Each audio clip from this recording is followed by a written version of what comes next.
Okay, you got that right. I got a Himalayan.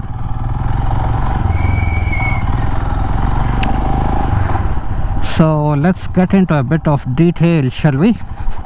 Right. So as you all know, previously I have said on numerous occasions that I wanted true blue-blooded adventure bike, and something which has always been under consideration for at least the last 3 years for sure has been the Himalayan. I, like most people, have been on and off on this decision purely because of mostly hearsay critiques regarding Royal Enfield in various channels regarding quality issues, build and everything. I put off this decision for quite some time. I was oscillating between wanting to and not wanting to plunge into this decision. But obviously last year the BS6 Himalayan, which is this exact bike right here, this released into the market with rave reviews, pretty much unanimous across the board. Praises were sung in praise of this bike. Royal Enfield pretty much took to heart all the complaints and nitpicks and criticisms regarding this bike, and they went back to their drawing board and said, hey, come on, let's do something about this, because this bike started selling really well in the West as well. And if you look at some of the reviews of the owners in the West, notably in the UK, US, Australia, even Germany, you will find that people absolutely love this bike for first of all the kind of money which they have to pay, and secondly for the kind of money which they pay, what they can do with this bike. So Royal Enfield thought, okay, we've got something which has tremendous potential to do well in the international markets, and more importantly raising the credibility profile of Royal Enfield as a manufacturer, as a maker of fine motorcycles, because with motorcycles like the twins, the Interceptor and the GT, Royal Enfield really proved that they're capable of making fine quality products. And as a part of this journey, they didn't want to leave the Himalayan behind. And as most of you may know, the 650 Himalayan is rumored to have entered development, and you'll only see bigger and greater things coming from the product pipeline of Royal Enfield. Right. So coming back to my particular Himalayan, so on and off for quite some time, and finally watching many reviews in the West and some amazing ownership reviews in India convinced me to take the plunge. And if you've been watching some of my recent videos, I actually wanted to live with the bike, live with it, feel it out, experience it, take it out on the highway, feel it out in the city, all that sort of a thing, rather than take a test ride, because test ride really doesn't prove anything, to be honest, because I have made mistakes deciding on purchases based on test rides. Test rides prove nothing, because when you go to take a test ride, you are sort of already in that halo of wanting to buy that bike, and I somewhere feel it clouds your senses, right? You're already excited about the purchase, you go there for the test ride, a brand new shining test ride bike is given to you, you sit on it, it only solidifies your decision. I don't think anybody has ever, or way too less people have really reverse their decisions to buy something after a test ride. I have a feeling more than 95% of the people, after taking a test ride, do go for the bike and not the other way around. So I wanted to live with the bike, feel it out in all sorts of situations, which I did, and my thought process was sort of vindicated that this is the bike to buy. And with that in mind, I was very sure that I didn't want to buy the 2021 version because of the few changes which were not to my liking, which is that tripper navigator system which actually goes here. I didn't particularly have a fancy for it. I wanted to keep it very stock and old school, very analog. And even the cage, this cage, they have made some minor changes with it which I didn't really like, purely from aesthetics and functionality. So I wanted a 2020 BS6 Himalayan, and with that in mind I set about finding one on OLX.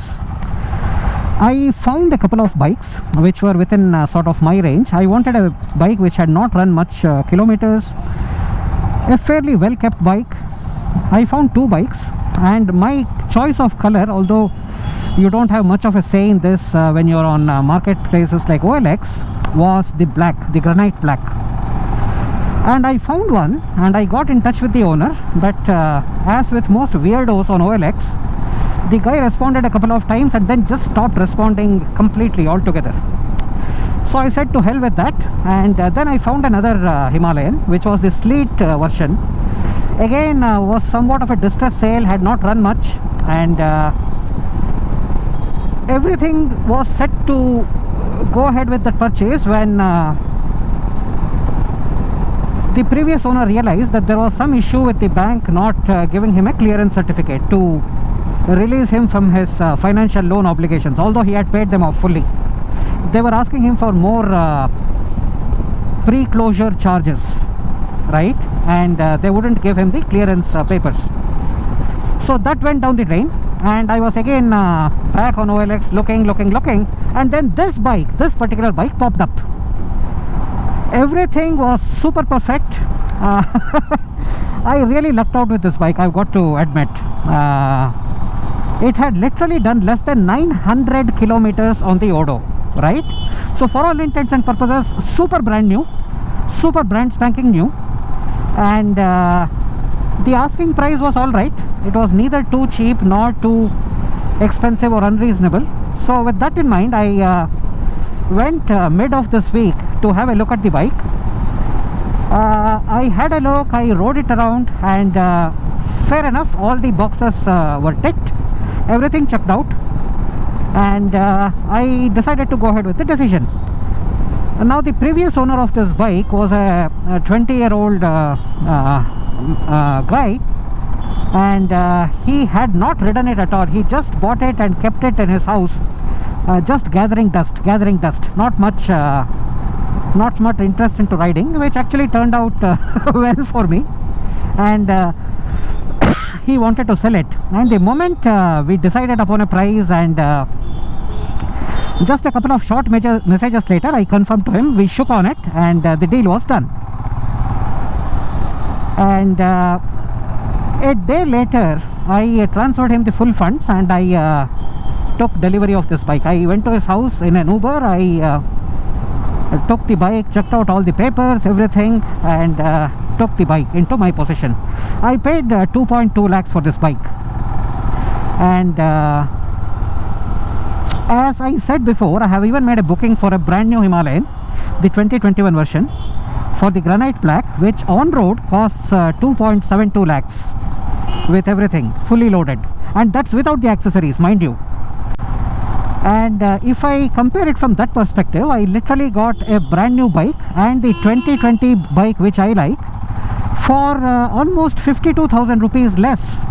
And this guy had already put in these hand guards, and he had also put in these crash guards, the crash guards down there, and also the radiator guard and the master cylinder guard. So I got all of those virtually as part of the deal. So I think in terms of overall savings, I might have saved not less than 60,000 rupees for a virtually brand new bike. So really lucked out with the bike. And then yesterday I went to Royal Enfield, and I also had the Royal Enfield OEM pannier boxes, not the boxes, sorry, the pannier brackets, the stays fitted on the bike. I may end up buying the official Royal Enfield panniers for this bike sometime in the future, not yet decided. but I like the look of the bike with those pannier stays regardless, with the brackets, because I think it looks very purposeful, very built to purpose, and a very tool bike look, right? So that's on that. What else did I get done yesterday? Yeah, I also got this Bobo charger, Bobo mobile holder with the inbuilt charger that got fitted, and that is pretty much it. I intend to keep this bike as stock as possible.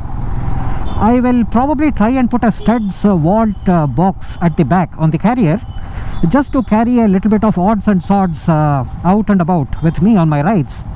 Other than that, the bike pretty much stays as it is, and the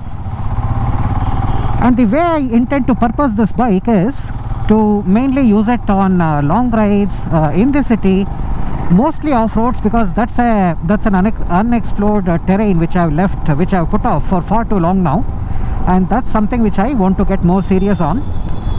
And there is also, while I was browsing through the socials yesterday, Instagram and so on, I chanced to come across this academy or this agency called Adventure Tribe, or Urban Adventure, or something or the other. I forgot the name. I'll try and remember to put in a link to them in the description.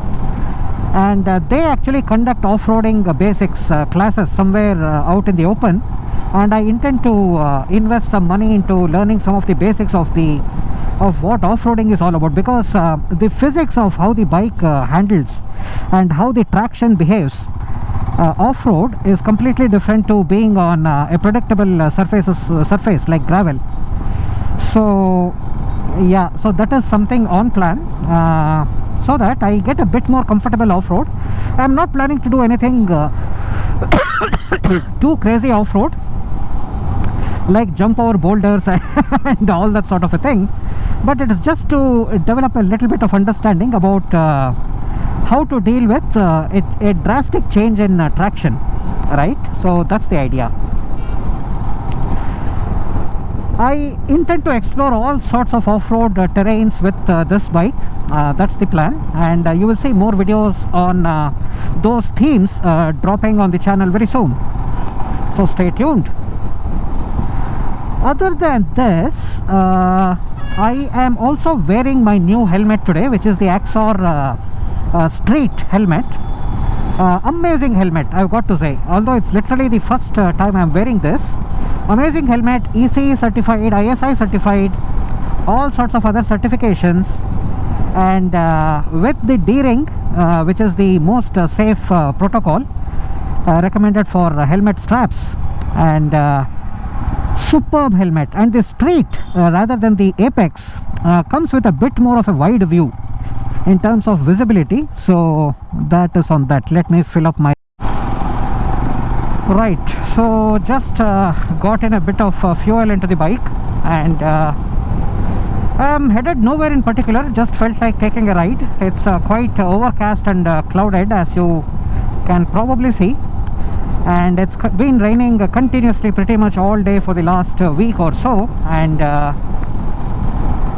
the rains have let up a little bit. It's again starting to drizzle up, so I will see how far I can go, and then I will turn back. So something very annoying which actually happens with me, I'm not sure whether it happens with you as well. So whenever I'm at a fuel station, I'm completely all helmeted up and masked up, and I'm trying to pay through Paytm or Google Pay. The damn thing just keeps asking for the Face ID again and again, and the password entry screen doesn't even come up. And no matter how much you try, you say cancel, you try Face ID again, this is with iOS, and you keep on trying and trying and trying, the passcode entry screen never comes up, which is very, very annoying. And this happened on Google Pay, this happened on Paytm as well. I don't know, the developers really need to use their brains and develop solutions for all this, especially in the times that we live in, with everybody, I mean, not just wearing the mask, but if somebody is wearing a full face helmet like me, these things obviously must have an alternate solution to let people use the applications, isn't it? So anyway, bit of a rant there. So yeah, coming back on track, the helmet, the Axor Street helmet, is amazingly nice. Costs less than 5,000 rupees, which is exactly how much I wanted to spend on a new helmet. And I don't see anything wrong with this. Sound isolation is good, quality is good, comfort is super good. Seems lighter than my old LS2 helmet. And after a long time, I have gone back to using a full face helmet. So for the longest time now, I have always been using those flip up slash modular helmets only for comfort. But all the motorcycle safety pundits seem to recommend the full face helmet, and with a D-ring. And as I age, and as obviously my love and responsibilities towards my family, I want to do safer and safer things on a motorcycle, and that's why I've taken this decision. And it feels quite nice, feels super nice. So a couple of bikers, it looks like. This guy seems to have a Ducati Scrambler. Yeah, that's a Scrambler. Oh, he's got a child on a harness sitting in front of him. Looks quite interesting. I'm going to have a look at this. In fact, if I get a chance, I'll ask him as well what is this contraption and where he got it. So not sure if you're able to see, he's got a child sitting in front of him, but the child is actually strapped to his torso.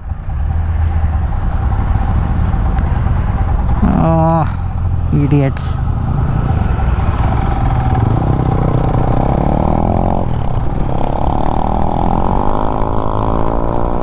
Okay, he is obviously on a Ducati Scrambler.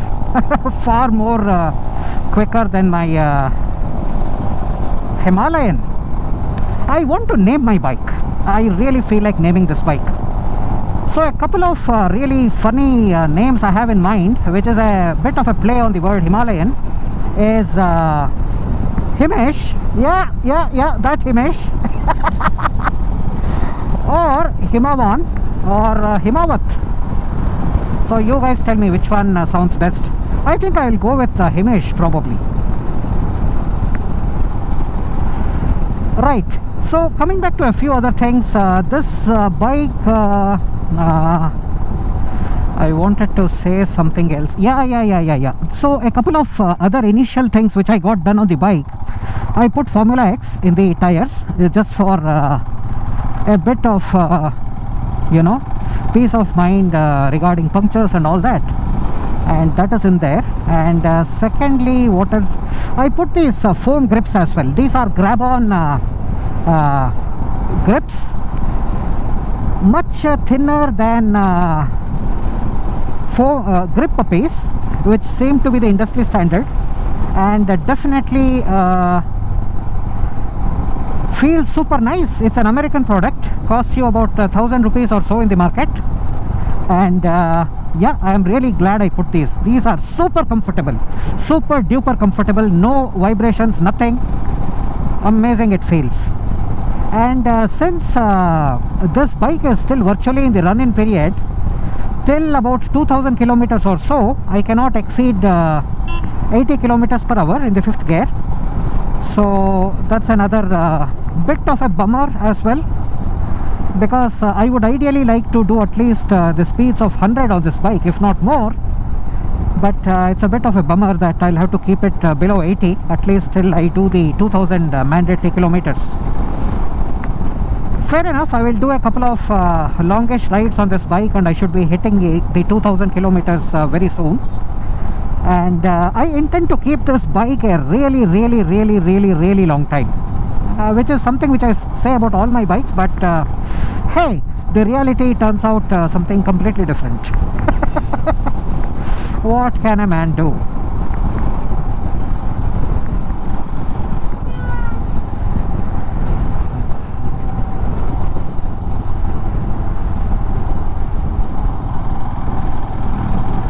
So I spoke about a couple of really super high quality Himalayan based channels in India, right? So one of them is a guy called On Two Wheels Ben, right? He's a Chennai based guy, extremely well spoken, and he is a master mechanic of the Himalayan. That's all I can say. Go check out his channel.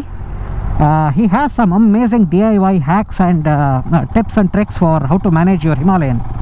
That's one. And the second guy who I've been checking out all of yesterday actually is a guy called Luher Died or something. I really don't it's a really weird sounding channel name. I'll try and put down a link to his channel also in the description. Have a look. And yet another guy, if you really want to see what can be done with this bike, how much of reality can be stretched on this bike in terms of possibilities, go and check out a channel called Alfie James. That's ALFIJAMES. I'll put down a link to his channel as well. He and his friends, the kind of things which they do with this bike, it's mind-boggling. They're actually nuts. They're crazy, and I mean that in a most impressed and amazingly good way, by the way.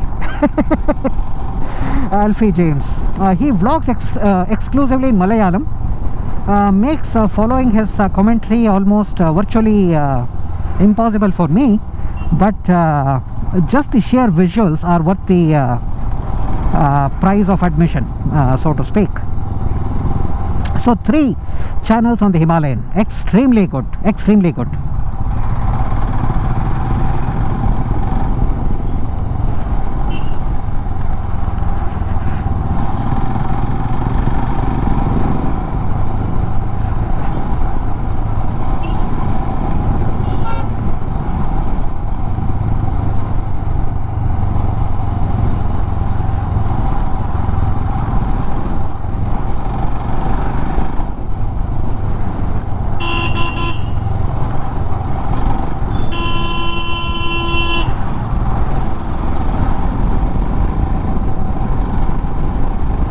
Buddy brother truckers.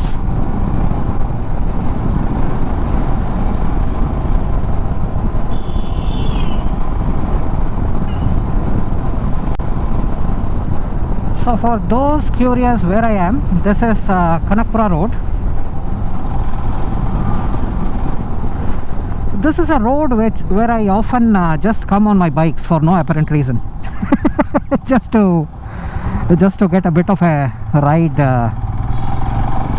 experience. Not too far from my house, but once I cover a short distance, becomes a bit of an open road.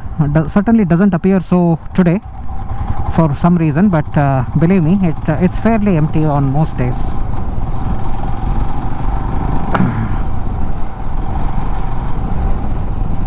I love this bike, guys. I really love it.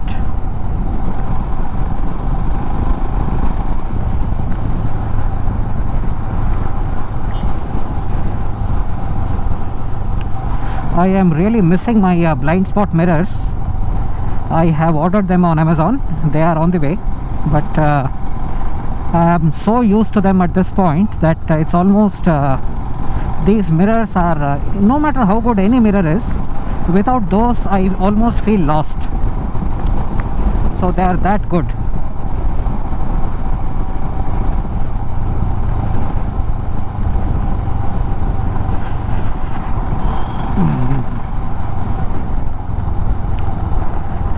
So not much else to say at this point of time. I just wanted to introduce the Himalayan to you guys. This will be the 3rd bike in my stable. Okay, before I end, I will come back to one of my favorite topics, which is the number of bikes that I aspire to have. So I have said multiple times before, at any point of time I don't want to have more than 2 bikes that are in active rotation. And with this bike, the number now becomes 3, which is this bike, the CB350 and the Versus 650. So what happens now? It's quite a dilemma to be stuck with, to be honest, because I cannot really decide which of the 3 bikes should go out of my so-called collection.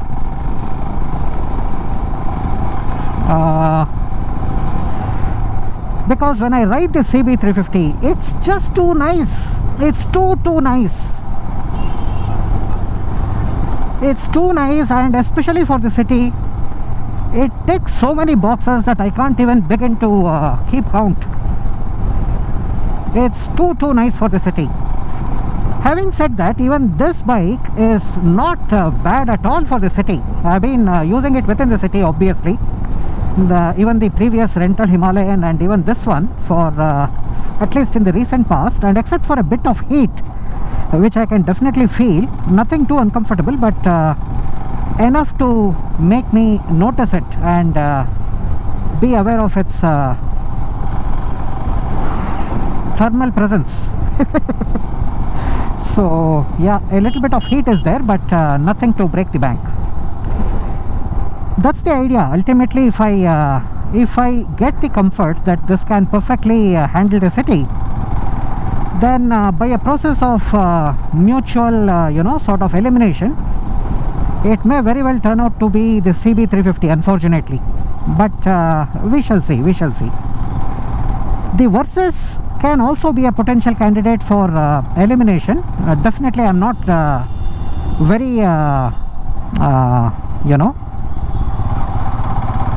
what's the word I'm looking for?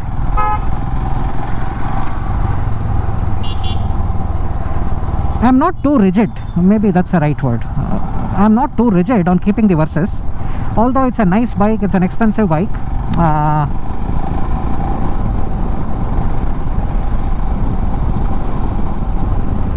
Because this bike can do everything the Versus can and more. This bike can tow, very comfortably tow. The seat is very comfortable. Probably not as quick as the Versus, but this bike can carry a lot of luggage. It can tow, and this can do off-roads with character, with panache, which the Versus arguably cannot.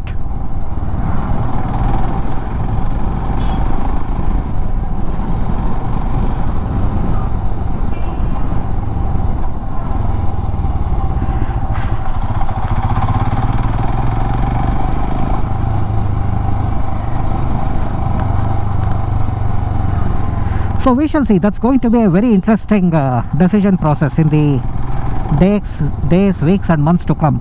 I will not jump into a decision. I will let the process of natural selection decide which bike stays and which bike leaves.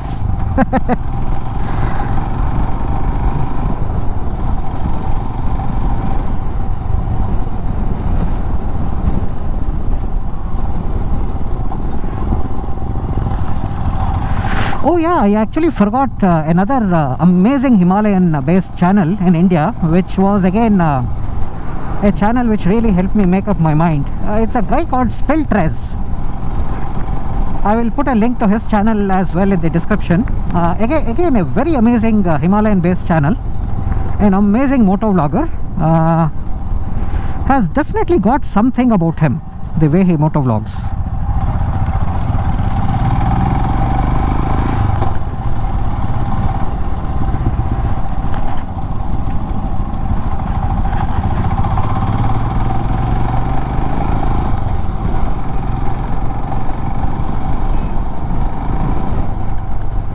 Things do seem to be a bit busy on the roads today, which I hadn't expected. Not sure why. Not sure what's going on.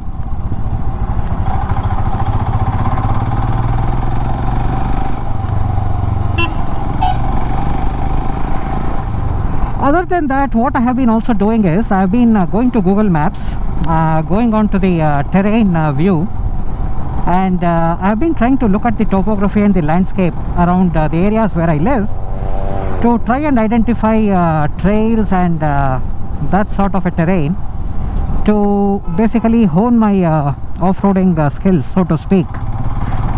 Places where I can potentially start taking this bike to. Seem to be quite a few nice areas out and around. For example, this area which is here, as you can see, plenty of trails leading inwards from where we are, and probably one of these areas will be the first places I will take the Himalayan to. Not today, but sometime very soon. You will know when it happens on the channel.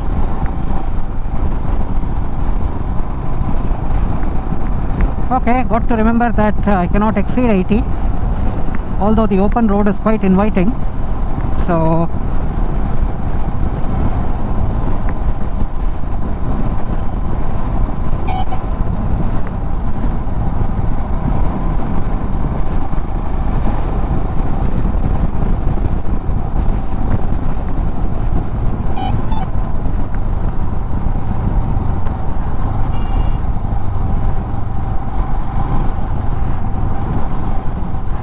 Okay, I don't want to make this video too long. It probably is too long at this point of time. I'm trying to make my videos a bit shorter, so I will sign out right here. Take it easy and see you all super soon. Bye.